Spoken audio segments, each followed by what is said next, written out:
And we're live here. How you doing, folks? It's getting a little nippy. Just had a nice dinner, made a stir fry and a little lasagna and a stew. It's always good to make a bunch of food before a snowstorm, just in case. And I've been looking at. We had a great. The last five chats have been great. Morning, afternoon, and evening all have been exquisite, you know, just exquisite, yummy tasting, everyone being all our relations, right? And people, that little thing that says, inbox, people just drop a ton of stuff in my inbox, and I kind of go look at it. If you kind of go to my channel and hit history. There's all the things I've been looking at, since I started the channel. It's pretty amazing. And so you can see all the different diverse things I'm looking at. And the one thing I see that's very interesting to me is that there are all these different groups basically calling out we're the ones who know. Oh, follow us. So come on, and what did I feeding the Arkons? And those are those little nasty guys who just kind of chew on our psyche. They're like what are those guys who eat wood? They're those guys, but they're chewing on our psyche. And it's pretty easy to flick them off. And the thing that flicks them off is when we are in community of love's co-creation, right? And blaming or jumping up and down and calling names, it's a waste of time. It's feeding the archons. Much rather be eating a cupcake or my yummy stir fry. Boy, it's going to taste even better. The beauty thing about food that you make, it tastes better the next day and the next day, right? That's really this, and you keep it in the same pot. That's what a wok is really good. You got to build a wok. You buy the wok and it kind of looks stainless steel, and then you start cooking in it. And it takes months to get that patina. Once you get that patina, you don't even have to put oil in the wok anymore. It's just, and you keep the food in there, just keep reheating it and eating it and adding other things. And it goes from a stir fry to a stew to a soup. And if you have one of those great little crock pot things, by the second day, you can dump it in the crock pot and take it into a different yummy universe. And that's how we have to look at life in general. First the wok, then the wok, the crock pot, and we have to feed our soul, we do that through the energetics of meditation and going into our Akashic record to yummy, yes. And then we go from our Akashic record into our superconscious mind, our sanctuary of our own choosing, right? It's that simple. And then have fellowship with all our relations, right? And basically help one another through the cadre. We have this nice little group, our cadre, and in every day and every way, we take the piece of the earth and we make it stronger by creating through the co-creation of love. And that's what the indigenous, the artist in the first person does, right? And so we're all of us who are ascending, taking that baby step forward, not being progressives, not being liberals, not being reactionaries, not being this, not being that, no, and not making, when we make fun of Donald Trump, we are feeding the Arkons. When we are, you know, saying we're this, that, or the other thing, and the other thing, we're fighting. We are what was the word? Resisting. Forget. Let go. Forget resisting. Let go. When you resist, when you hold, you just become anal retentive. You get those little things and you're puckered, and you got to sit on, little balloons. It's just, hemorrhoids. Ooh, HR cream. You don't want that, you know. You want to let it go. Enjoy the walk, make the stew, co-create with love everything you do. Oh, that was a little poem there. Anyway,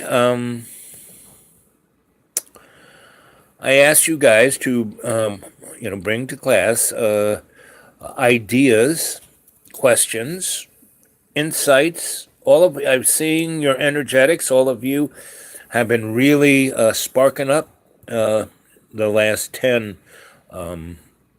live chats, and I mean you've always been there for the live chats, but not all of you speak up. Not all of you spark up. I mean, you're all sparked up. You wouldn't be here if you weren't sparked up.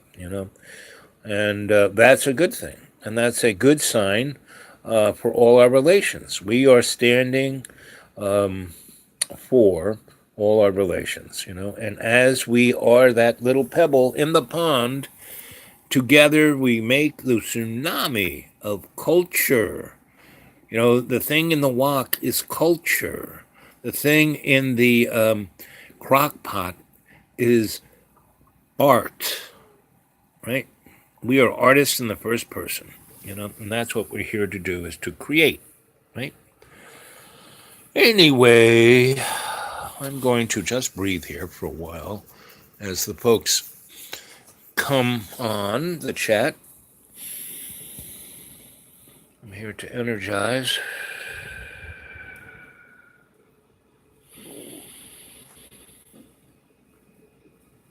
To digest all of that yumminess.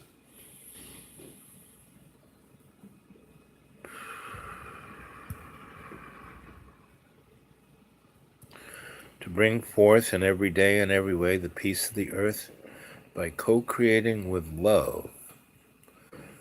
And as Saint Germain said, without love, nothing can be created, and anything created without love is an illusion that is feeding the Arkon. That's right, Ray. I breathe out, and you breathe in. Mm-hmm.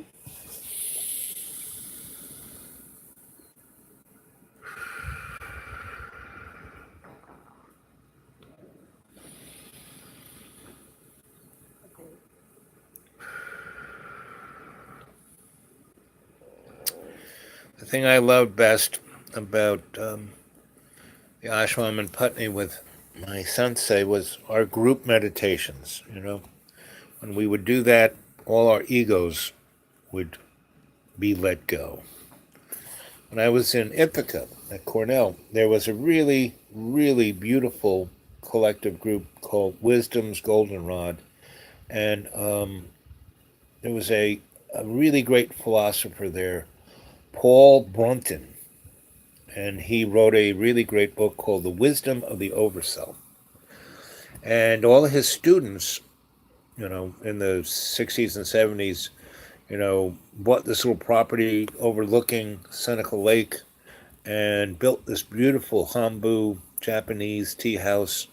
And I was really blessed because they needed a overseer, and I had no place to live, so they said, why don't you live there? So I did for a number of months, and it was just so beautiful. And I was there always raking the paths and trimming the gardens and taking care of everything. And then they would come, between Thursday and Monday, and we would, Saturday, Sunday would be the majority of the folks, and we would make meals together, and we would meditate together. And we would talk about the books we were reading together. And that was, you can't beat that. It really is like. So, what are you guys reading? What's on your reading agenda these days?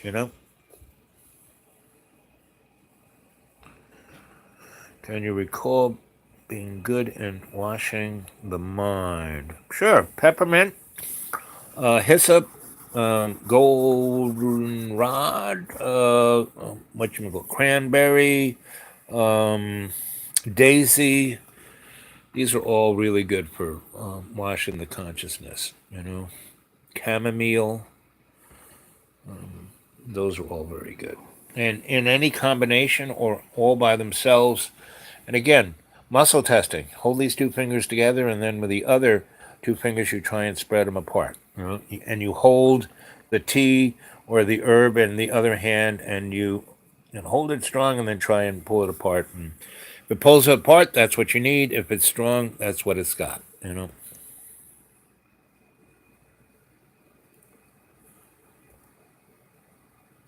Ooh, the Spear of Destiny, one of my favorites. It was a really good book. And Holy Blood, Holy Grail, and the Da Vinci Code, they're all kind of cousins to each other, right? And but the Spear of Destiny is the best of the three. Too bad it didn't get the kind of popularity of the Da Vinci Code. The movie, Hellboy. I mean, that really kind of put the Spear of Destiny into context. Whatever empire held the Spear of Destiny would win, right? The Nazis were unbeatable while they held it. Good old Winston Churchill put his little crew together of mystics and scholars, and they went in there and grabbed the spear, and and only and then it went into the hands of the hidden hand, and it's always been in the hidden hand.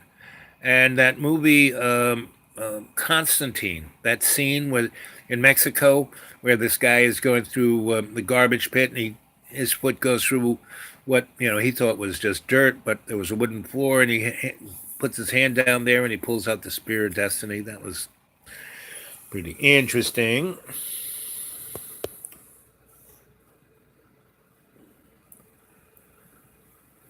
Cyborg Manifesto.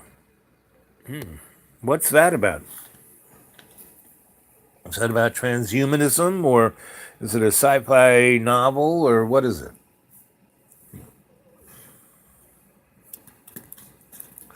I'll have to go look it up. Cyborg Manifesto.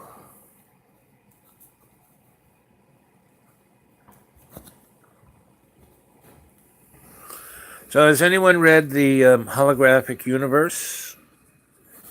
It might not be the exact name, but I read it a number of years ago, and it really kind of put, consciousness into an interesting little juxtaposition.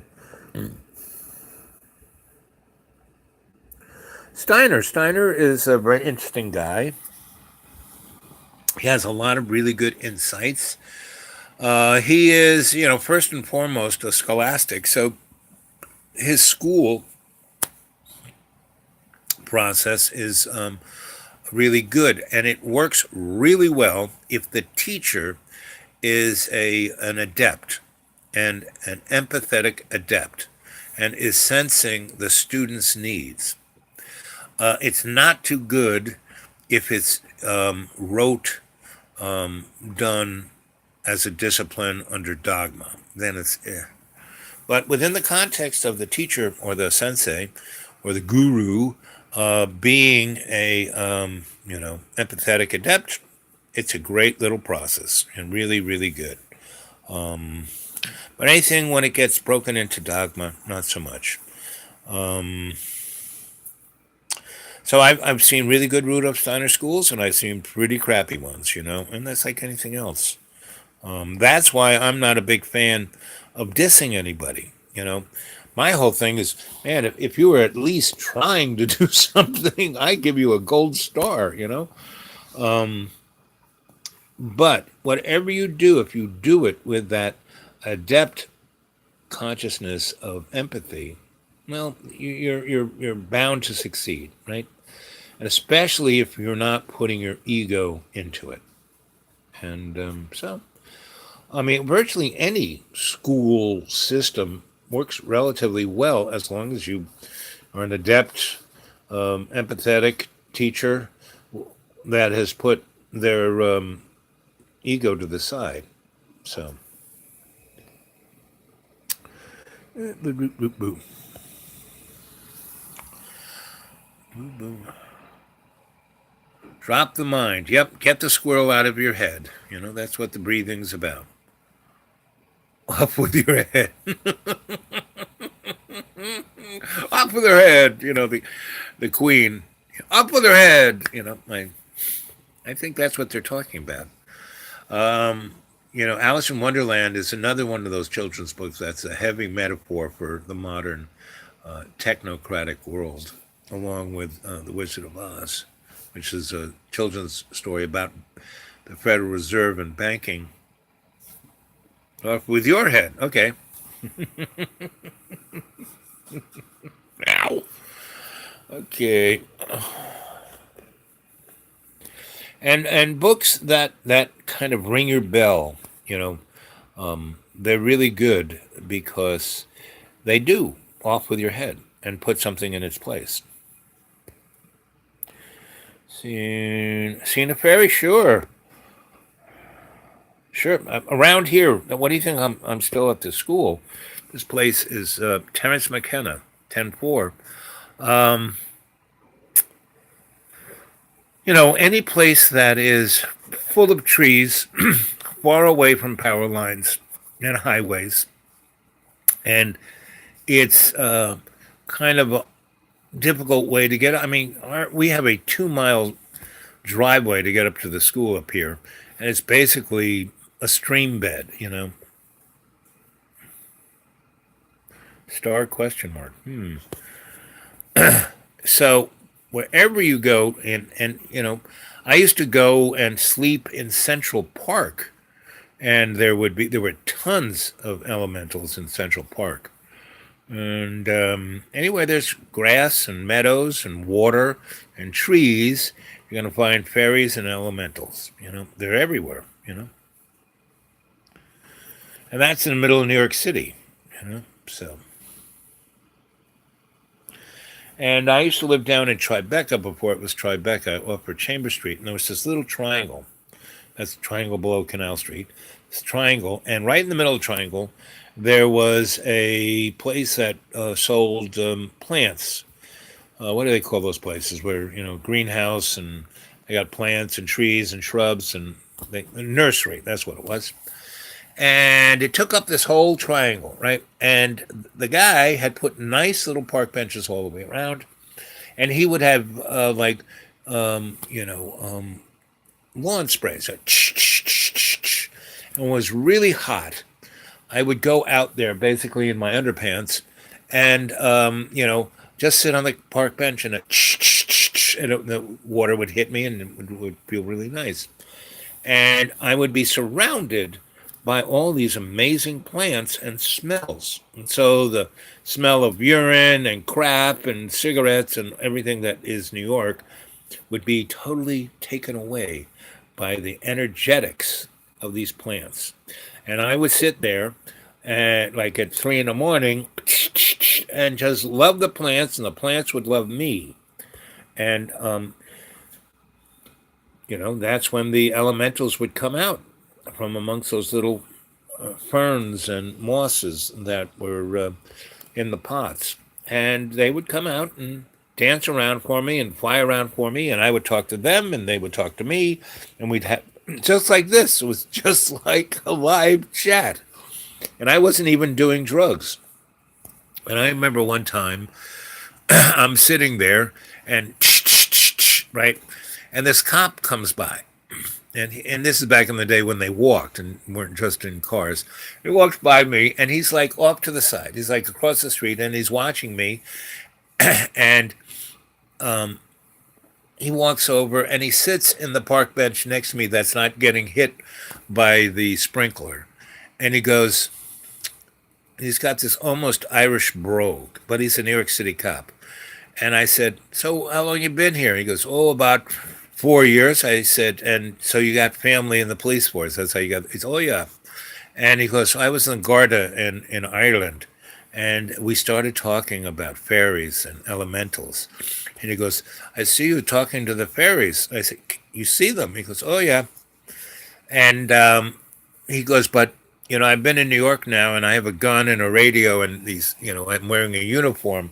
It's not like being a guard because those guys didn't have guns or anything.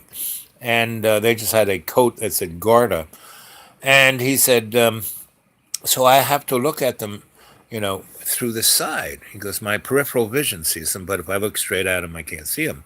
But I'm watching you. You can see those guys straight on. I go, yep. He goes, what drugs are you taking? I said, none. And he just kind of shook his head. So he goes, so how long were you in my country? And I said, well, it was our country. And I was there for many, many times. And he goes, so you were up in the hills? I said, oh, yeah. He goes, above where? I says, above Skibbereen. He goes, ooh, you knew the crone. So here's a freaking cop who I had no idea, and he knows the old crone. So we start talking about all of that. And he said that his mother, his grandmother, his aunts, they all have the knack, right? So, and he was either going to become a priest or, come to New York and become a cop. So he wanted to have some fun and he wanted to come to New York. And so he did. So he stayed and he was, in this precinct in my neighborhood. So I used to go and visit him, have lunch. There was this Greek restaurant we both loved to have lunch at. And then when I started my zombie nightclub, the Raccoon Lounge, it was part of his thing. So he kind of ignored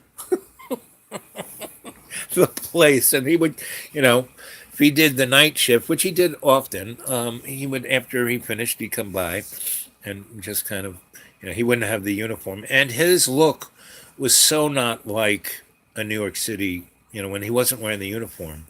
I mean, he kind of had longish hair and, he had a beard and, he wore sunglasses at night. So anyway, he was quite a nice lad. And we had a really good friendship, and it was great because, he really fit into his precinct, so the rest of the precinct fit in with us. And that's how you should always deal with the gendarmes. They should be your friends. By the way, remember House Market paper? Yes. Yep. I still have that somewhere. Slaughterhouse. Yep. Oh, I wish I could get JB to loosen up because I could really make his channel go somewhere. But that's why I had to make my own.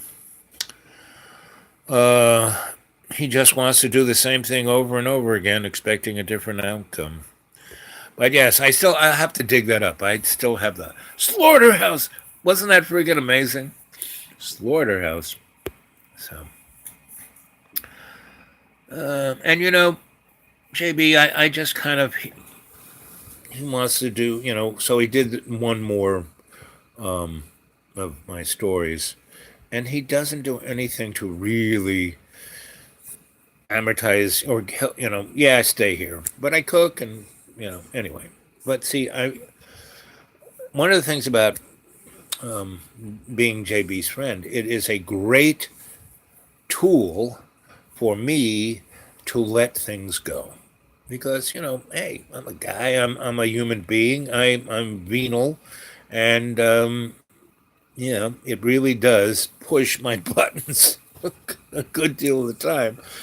And so it really is a blessing because I really let things go. And by, you know, it's like, one of those things called a, simulator, like when they're training you to fly a 747, they just unplop you in a seat. So, okay, buddy, let's see if we can take this thing off. No, they put you in a simulator. Well, the same as with JB. He's quite the simulator for me, right? And if I could, if I knew how to write code, if I could put that boy into an app, I could amortize the heck out of that one.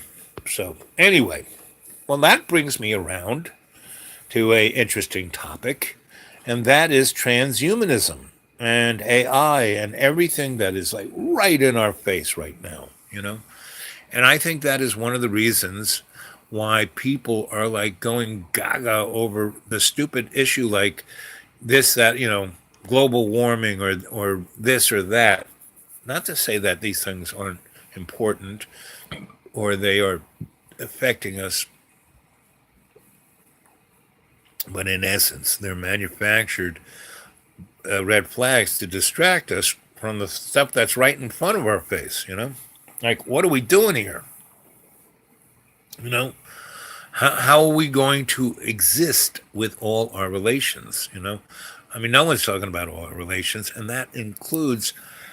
So, one of the more interesting, Mr. Young was talking. We were talking about science, right? And why doesn't science really start screaming up and down about, the whole motif of the ET and the stuff flying around? I mean, if you have night vision goggles and you go out in the woods with a big meadow and you just lie down on a blanket, look straight up at night sky, it'll freaking blow your mind. There's stuff zipping around all over the place like you can't believe. And, all of that crap like solar, water, and blah, blah, blah, blah, blah. McKinnon, what's his name?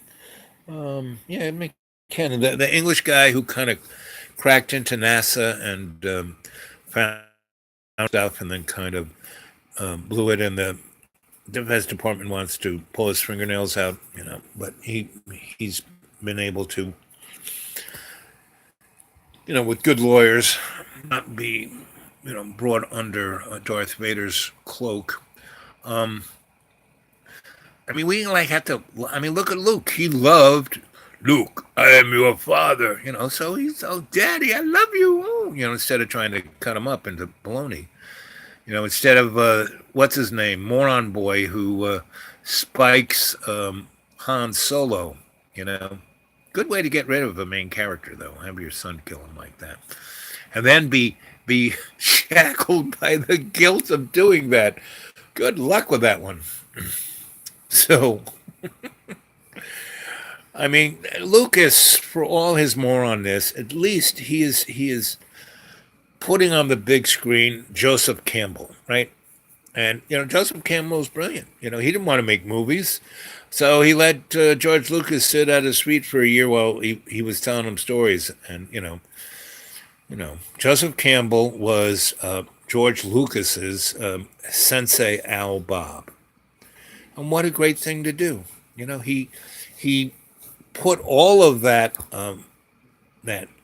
information and energy and all of that love's co-creation up there on the big screen and put it on people's lunch boxes and just went gaga with it. And that's where I'm at.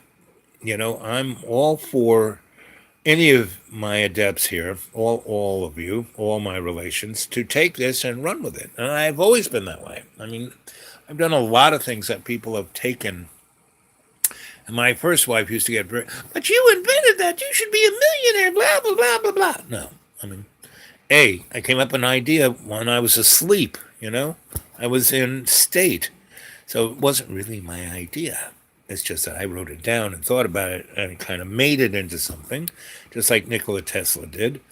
And then I would use it for an art piece or a disco or a nightclub or a restaurant or, all of the above.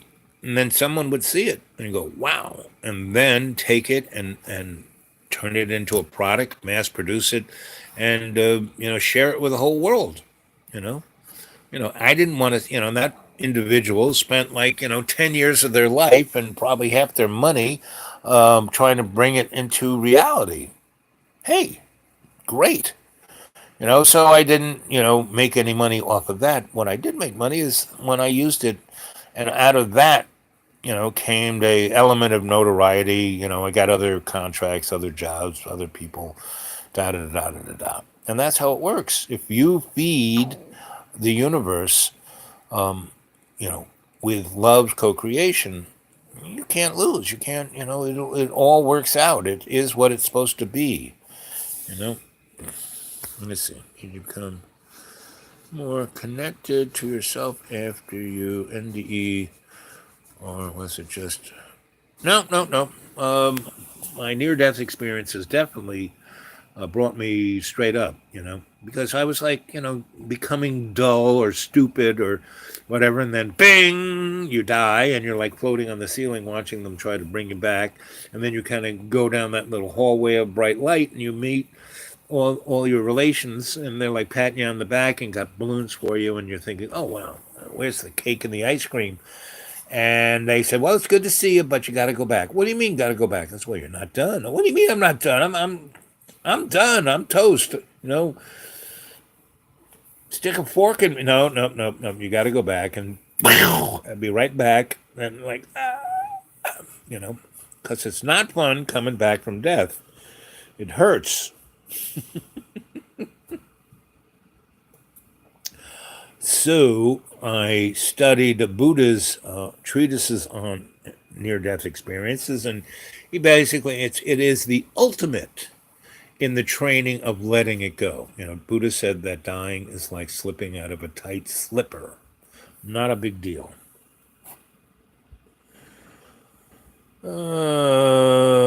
Kyo Paso Sensei. Yep, yep, yep. I love you too, Marshall. So, and meditation is a long term. Like when people talk about the folks who have, instead of just doing things like this, they're looking at the long term. That's meditation. Meditation is a long term, and it's like sticking the pencil in the electric pencil sharpener. Meditation sharpens you up. It opens all your chakras. It enables you to use everything the little bag of water has, puts you in connection with your higher conscious, and gives you the realization that, what you're really here for is to ascend and not to evolve, right? Not to become a better monkey, So, that's, so NDEs, and, reincarnation is just another form of near-death experience. The only problem with reincarnation is that unless you are meditating a good deal and visualizing what you want when you come back, you get the, it's like the Etch-a-Sketch, you turn it over and then there's the blank screen. It's not fun to keep coming back as the blank screen because we haven't lived long enough. Meaning when all those aliens started to show up, like Roswell, right? Those guys didn't crash, they didn't like get, hit by lightning. No, they plowed into the earth on purpose to leave us a bunch of little toys to play with, right? And if you go to all these, websites with anything to do with UFOs or any of that, you'll see there are a lot of different patterns, right? And one of the major pattern, and this is what scientists should be looking at, in like front of everyone, not in the black world, but right in front, where everyone could share the information. And that is everything, every experience, every abduction. If you get abducted, do not be full of fear because this is like a training exercise. You should like take that big breath 20% more. Breathe out. And then think through thoughts. So, hey guys, what are you doing? Why am I here? What can you show me? And that's what Betty and Barney did. They asked questions. They weren't freaked out, you know. Barney kind of was because, he's a black man married to a white guy, a girl. So that would, he was under a lot of pressure. But Betty, on the other side, was this kind of open channel. So she asked the questions. And so those folks, and they don't really come here in spaceships, they come here in energy envelopes. The spaceship is just a thing that everything is made out of energy. So if you show up, bingo, and you're here, you make a body, you make whatever you need, just like the replicators in Star Trek, right? All a replicator was a 3D printer. Gene Roddenberry had the 411 on all of this technology. The communicator was just a flip phone. So let's see. Metaphysics only to want to die or the experience. Well, around here, the rich kids, right? They take Special K, and they die, and they have what is the drug that brings you back from an overdose? They have that. I have friends in the police force who are DEA and all those kind of guys, and they come to me and go, "What the fuck are these kids?" And they're the richest, smartest. You're gonna go to, Harvard and Yale, and in junior year they're doing this, and a lot of these kids OD. They don't get hit with the needle, because they all do it, and they have one guy or gal who is the designated driver to hit everybody up, so they don't die, and sometimes they don't do it. So there are quite a few ODs in the rich people neighborhoods from heroin and ketamine.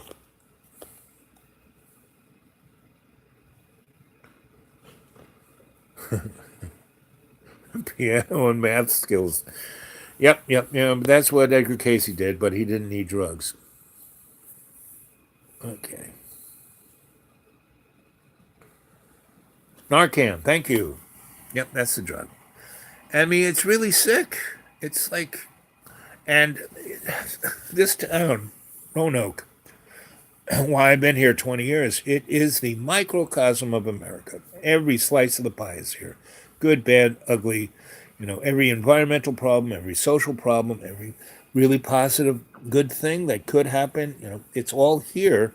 And when I used to get paid to look at those things, I used to travel all over the place, and then I stumbled into here and said, "Oh, I'll just find a nice place, and you know, why do I have to travel all over the place when I can just watch it here?" So after 20 years of observing this, pretty much the powers that be here, no, because I've talked to everybody about it, so I've kind of got, you know, what's up, Sunray? Um, so anyway, so drugs are, as my sensei used to say, and my other teachers on the other side would always say, it's a waste of time, and it dulls your pencil. Meditation. If you want to get stoned, you want to go to another universe, you want to have the NDE. I mean, that's, guys, when you breathe, we're at 39 minutes. Somewhere down the line, we're going to do another little meditation thing. And this one will be, everyone will have the NDE experience without drugs, right? And I'll bring you back without using the Narcan. you know? Top of the yawning to you. Thank you, my buddy. Mr. Blindly.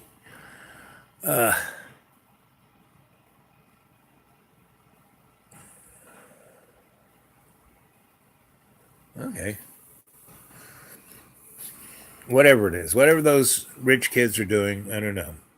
But, like I said, they're friggin' just trying to experience that. And it's a waste of time. What if you're already high? That's right, buddy. Okay. If you're already high, meditation, and one of those, rainbow gatherings weren't raves. They were starting out to be, we started them out to be meditative ceremonies of healing. And it just got kind of carried away a little bit. Pictures of things caught on camera. Oh, did you send it to my Gmail? Yeah, guys, you can send me anything you want. Things you want me to read, other websites you want me to see. You can send anything. Links to my the Dude Awake 42 at Gmail. So any photos, I'd love to see. Love it, love it, love it. Once you send me something on the old Gmail, then I can get back to you. Because I can return. I still haven't figured out how to start a Gmail. Anyway, let's see. I sent a couple of pictures of things caught on camera. Right, okay, good. To my Gmail, right, Martin? Right, okay. I will take a look.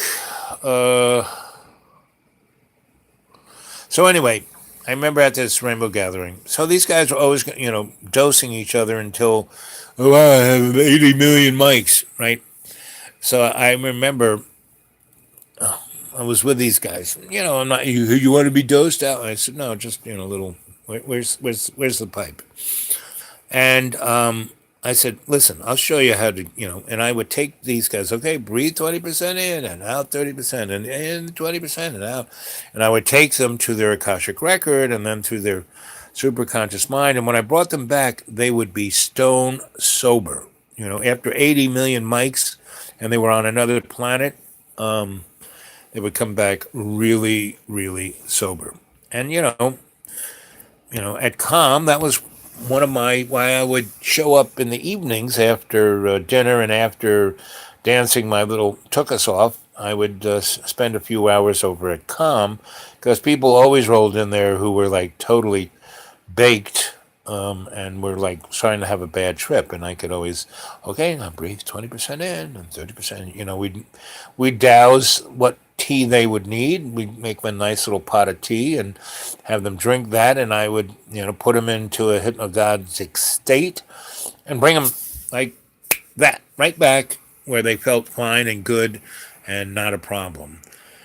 And it's really sad because that technique is known by lots of people. There's some really, really good folks who practice this, but the psychotherapeutic world doesn't want people to use it. They just want pharmacology. And what I do can't hurt you. Giving you a drug that you're either allergic to or at all can.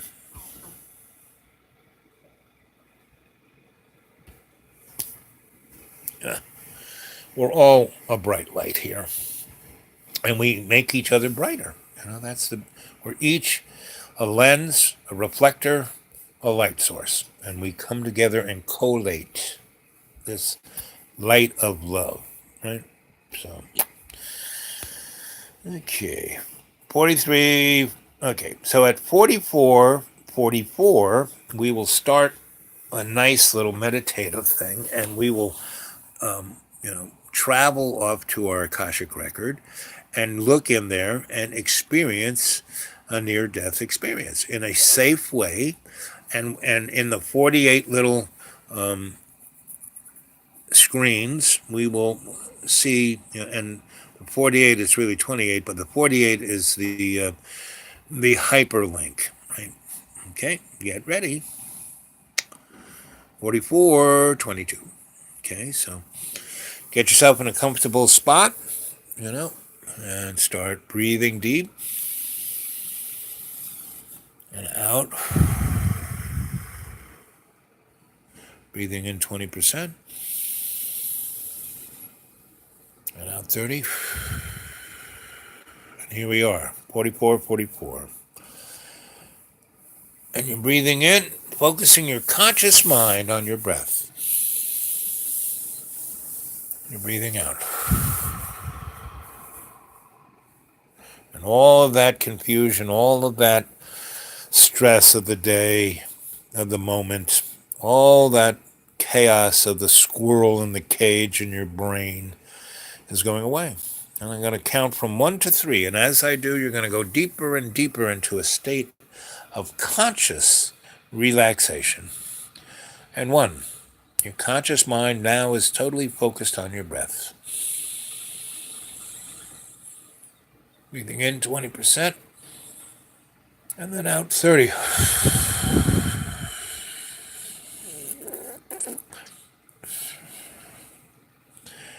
And breathing out 30 makes it a lot easier to breathe in that 20. And the only way you can do this is to focus your conscious mind on your breath. You're taking your conscious mind totally away from everything, including that little bag of water that you're residing in. And it's all good. You're safe, you're secure, you're feeling great. If you're farting or burping or any kind of physical experience while you are relaxing, it's only because your body's relaxing. Farting is good. Burping is good. Letting things out of your body is good. Your breath is the largest elimination. You eliminate more toxins with your breath than you do with feces, urine, sweat, tears. Your breath, because you're breathing in and out, thousands of cubic feet a day. So that's a lot more than a few milliliters. So keep breathing. Focus your conscious mind on your breath.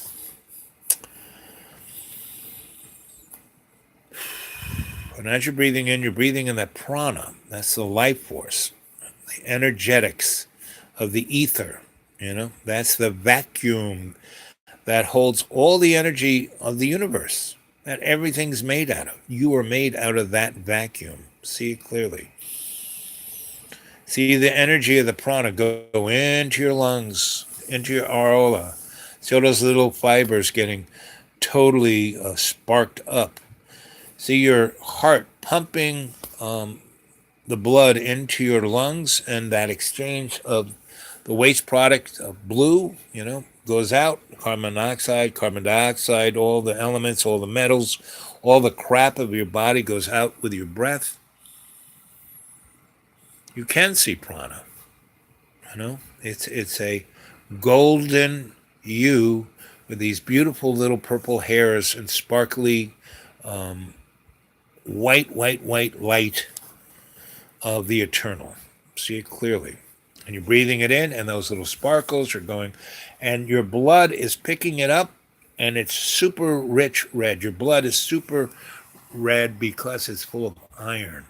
And you're having an electrochemical experience. When the prana hits those little iron elements in your blood, it super,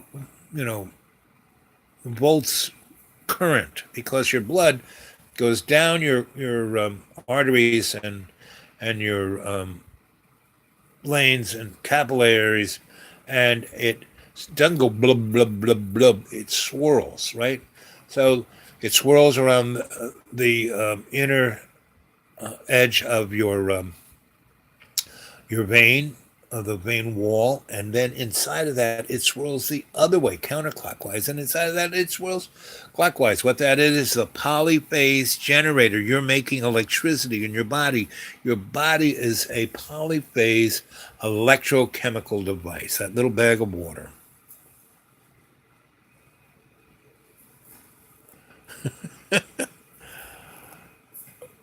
It's again, I think I've said this before. There are many different versions of vampires, but mostly they're going after the energy.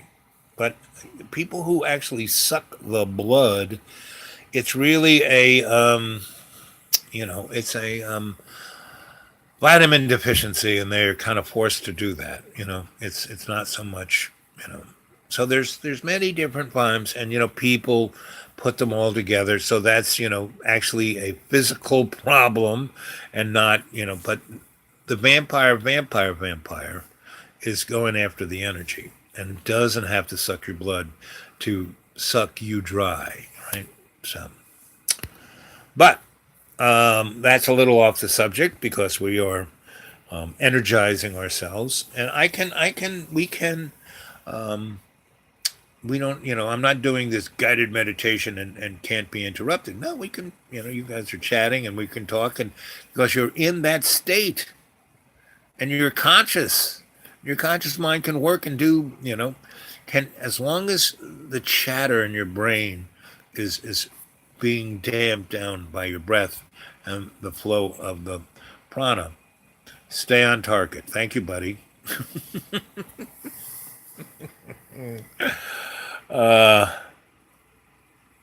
Yes. Yep. Mr. Spiral there. Mr. Finacci. Yep.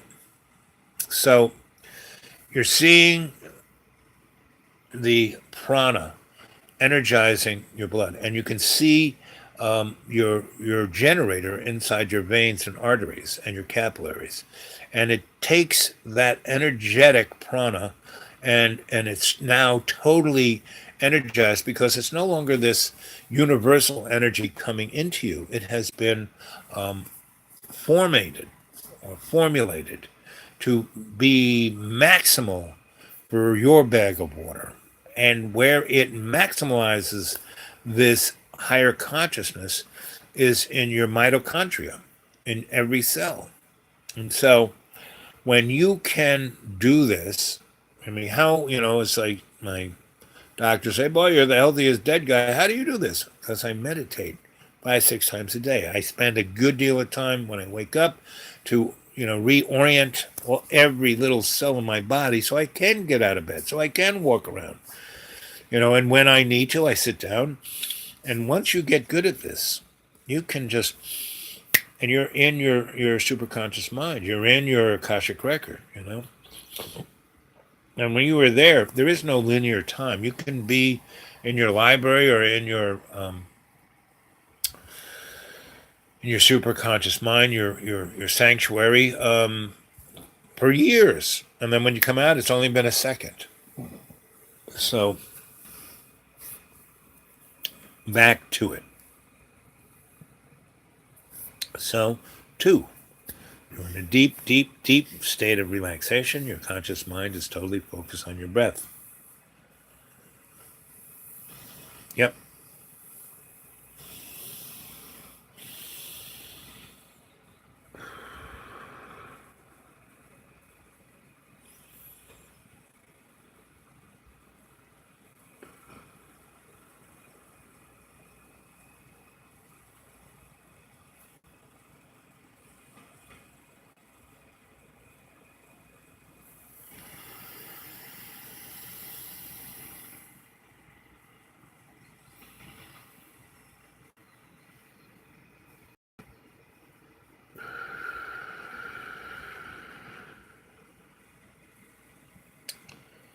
The energetic space between your mitochondria and your cell wall, you'll see white light being generated.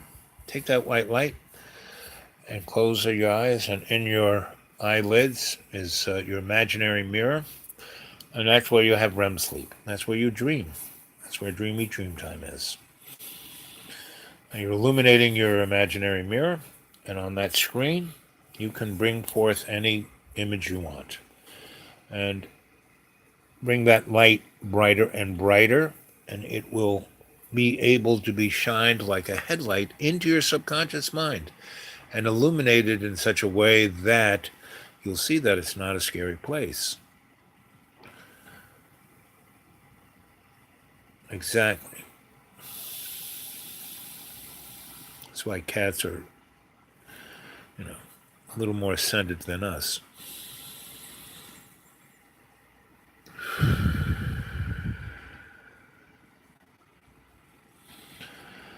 And you've illuminated your subconscious mind, and you see it's a library. You're walking into your library. In front of you is your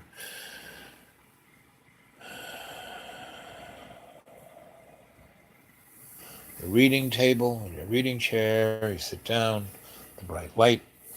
The librarian brings your Akashic record. You open it up, and you put your hands on 2 blank pages, and you put in the Akashic record whatever is bothering you today, whatever little angst or trouble or frustration. You put it in the book. Once you have taken it out of your physical form and put it in the book, you close the book. Boom, you close the book. Now it's no longer in you. If you want, you can open the book, look at what the problem was, and you'll have perspective. Right? But you guys wanted to experience the near-death experience, so this is where you're going to do it. So, you have emptied the anxieties and frustrations of the day and whatever deep-seated frustrations in there, because you really can't let go and have the near-death experience if you got the little squirrel, making you scratch your ear and fart and burp and do all those things. Okay? So spend some moments and cleanse yourself. Let that white light go all through your body. You're sitting at your chair, and the Akashic record is in front of you. You open the book, and there's the screen. And in the screen, you're seeing yourself experience death. And you don't even need to have a reason for that death. Heart attack, car crash, overdose. No, you don't need to see that, because that's just a linear distraction.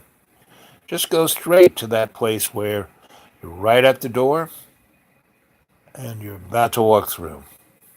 Right? And it isn't the door to the right over there that goes to your superconscious mind, your sanctuary of your own choosing. No, this is your death. This death. Not your last death, but this death that you're experiencing, so you can see what near-death experience is. Okay, now you're going through that door, and I want you to experience the other side. See it clearly.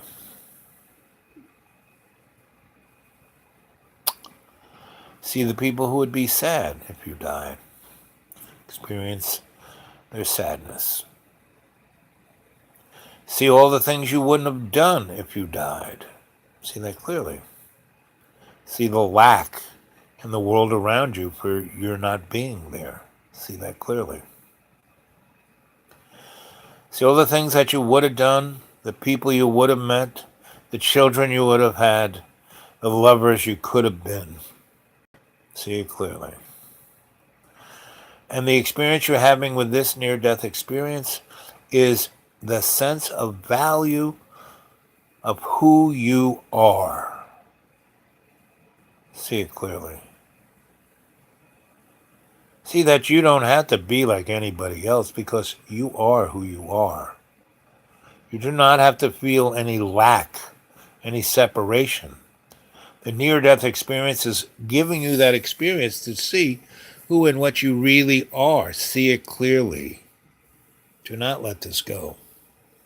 See it clearly.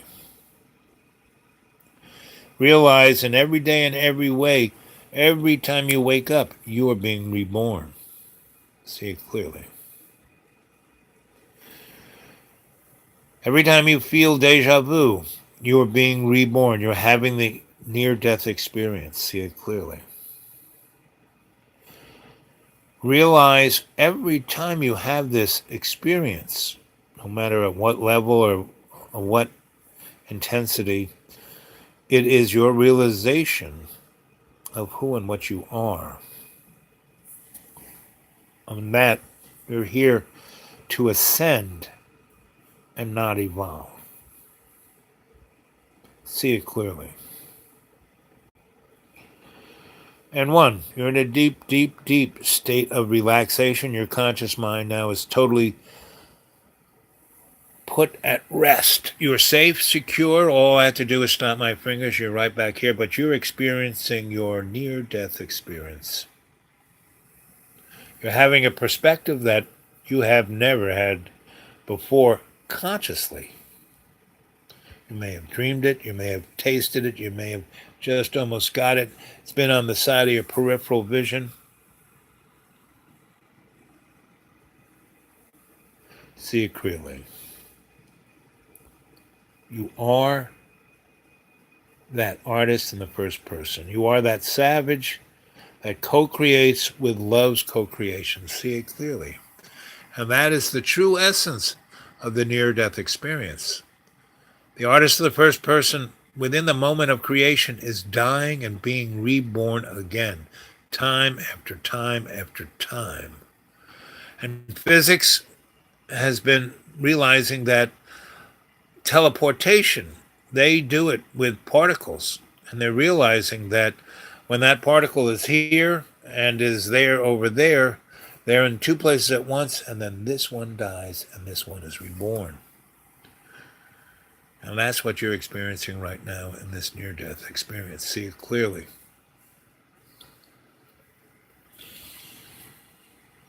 And in your Akashic record, the screens around the big screen are many different angles, different perspectives. Observe those. And remember all of this clearly. See it clearly. Do not forget it.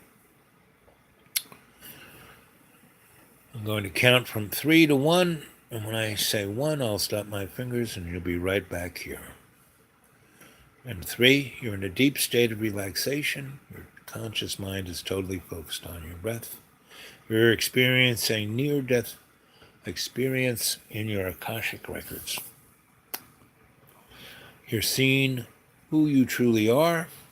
You have gotten an understanding of the value of who you are and why you're here and why you don't need to waste yourself in petty distractions. Now, you're in this bag of water, you're in the material puppet show, in the sandbox of experience. So, hey, you want to eat some chocolate mousse? Not a problem. You want to do a little of this? Not a problem. That's what life's about. We're venal, we're flawed, but if we stay awake, we can learn, we can ascend, and we will not be chained to the prison of reincarnation. See it clearly. And 2, you feel relaxed, you feel rejuvenated, you feel the deja vu experience of one leg in one world and the other in the other.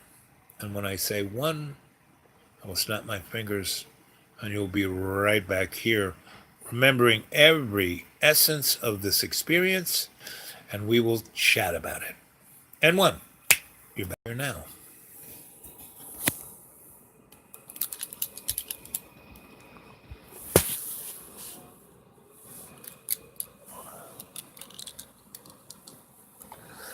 So, gang, what did you feel?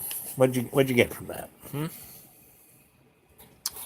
There's 7 of them here. We started out with about 10, so we dropped a few. Either they got bored or scared or something in between. So did you all get that little realization of that your value, right?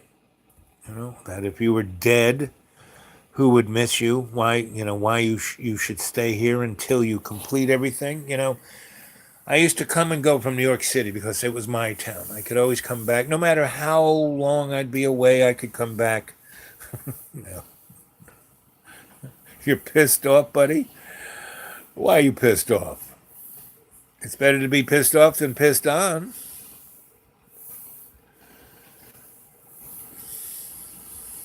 Anyway, bottom line was I learned that New York City was I kept coming back to it. And I finally realized that I had to do everything I could do in New York City, and that would be it. and then I could move on. I could go on, right? And I could leave all the great things I did in New York and move on.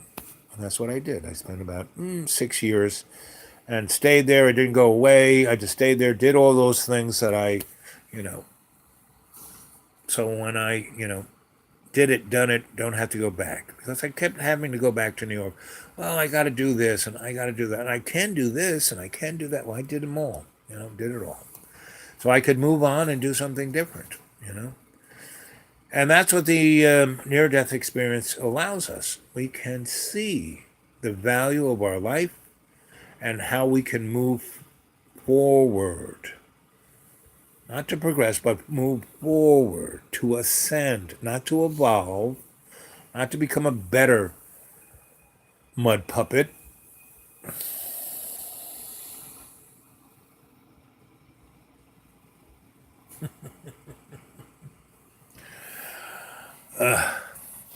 So,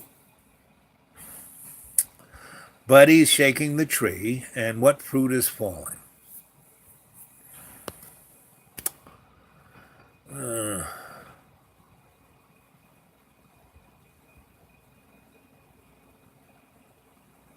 Do, do, do, do. Well, it's 1 hour and 6 minutes.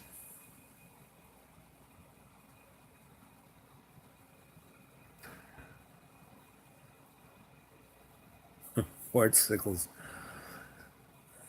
Doritos, yeah. So I think, when people ask, well, why did humanity go out that way? There will be three reasons. People were addicted to convenience.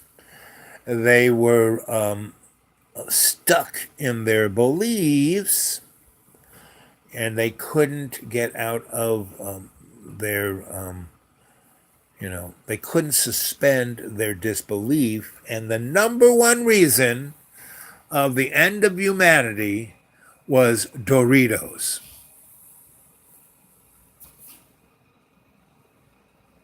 That's disgusting.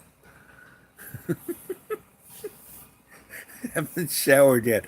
Man, I took a shower just an hour or two ago and put really clean clothes on. Haven't taken a shower in, a week or two. Don't want to use JB's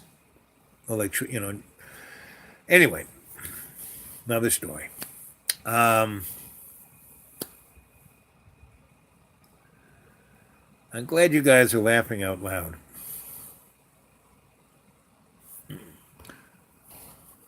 Buddy, is that little picture of you in the circle, is that Noam Chomsky or is that a skull? Anyway.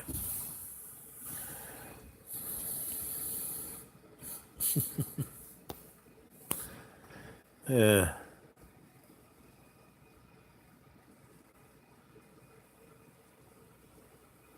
Yep.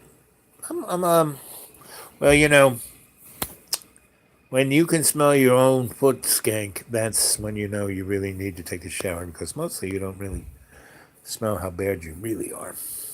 But our bodies were designed not to, they didn't have showers for the first millennium, and I lived out where for years in places that didn't have showers. But I love a nice hot shower. Can't beat it. And a jacuzzi. My two favorite things, hot shower and jacuzzi.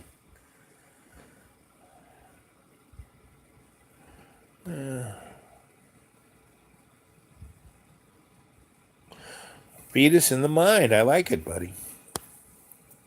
Isn't that what Noam Chomsky is? A fetus in the mind? I love a tub. Yep. Good night. You leaving us, Ray? Are we kind of de-evolving here in our conversation? Sometimes you just gotta talk about, tedious, venal human things. But yes, buddy, I love a tub.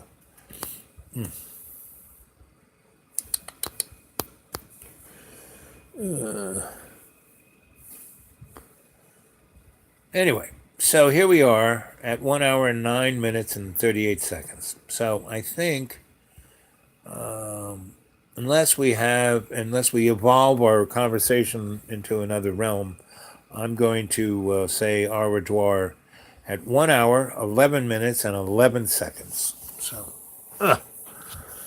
we can go on from there. And remember, don't feed the Arkons, okay? And that's the vampires, or the Arkons. Or at least one family of them, anyway. Whee! Let's see.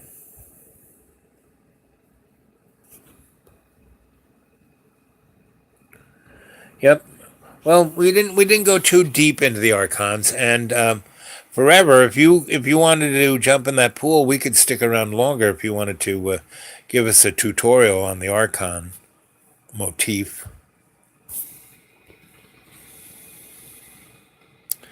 My little vision of Archons. Who's termites? I always thought Archons were termites of the soul.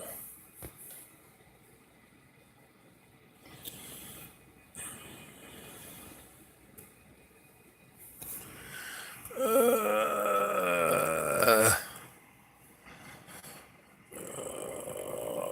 a little sore today, this evening. I wish there was a nice jacuzzi here. That would make all things beautiful. Okay, well, I kind of went past the 1 hour, 11 minutes, and 11 seconds.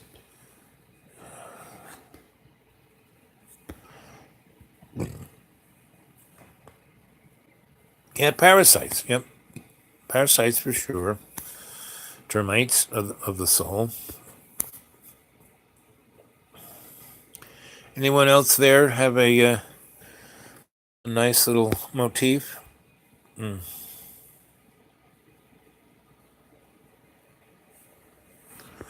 Okay. So next time, come prepared. Okay, 1 hour, 12 minutes, and 12 seconds. I'm out of here. Okay, I love you guys. Sweet dreams tonight. And I'll see you in the morning. Okay? Sweet dreams. I love you all. We're doing great work here. I mean, every time we do a chat, I feel better and better, right? I love you guys. Okay, see you in the morning. Sweet dreams. Yes. Are you sure you want to stop? Yes, I'm sure.